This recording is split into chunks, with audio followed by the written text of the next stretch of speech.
You're listening to The Manning Report with your host, James David Manning. The news behind the headlines.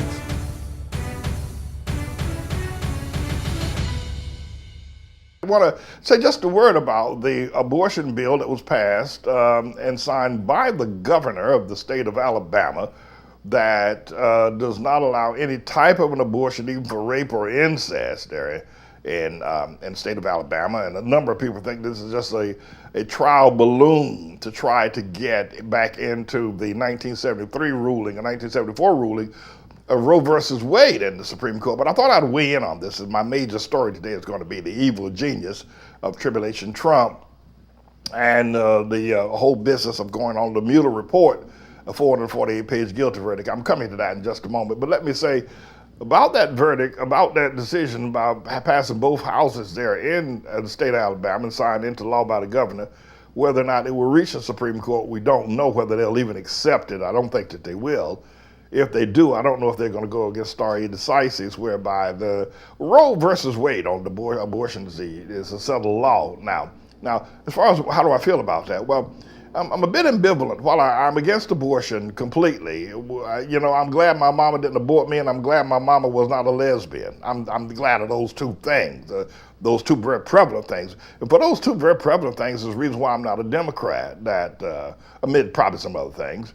But those two are the major things. One is that they believe in the LGBT crowds, they lawlessness regarding the law and the word of God, and they believe in abortion.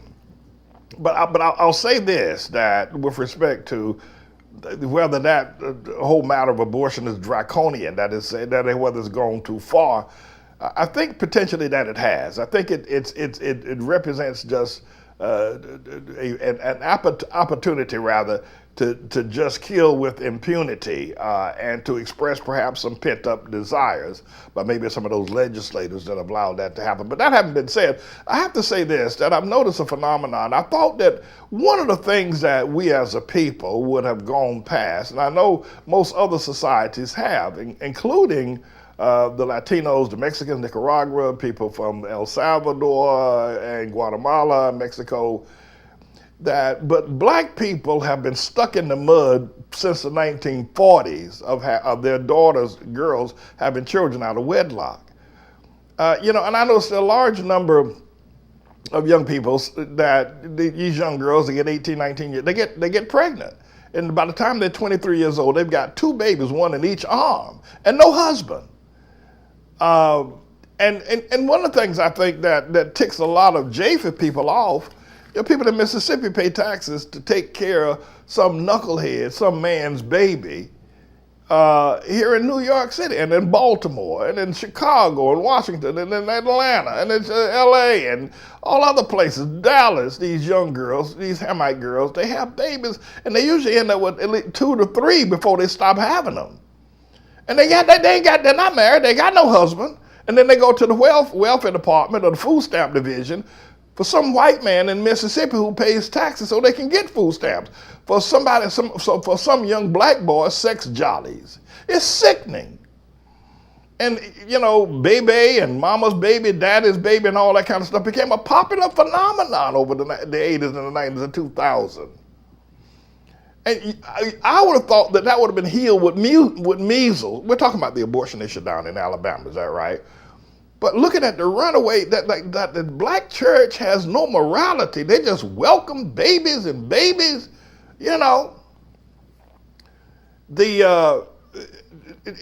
thought that would have been healed by now. And that why are you going to keep bringing these babies? No daddy, no job, no future, except for the jail and the food stamp program. It is sickening. And then the mamas take the babies in and pay the sex bill for some knucklehead boy that had sexed up your daughter. She done had babies out of both of her pantyhose legs. And now mama's paying the bills for him to have sex.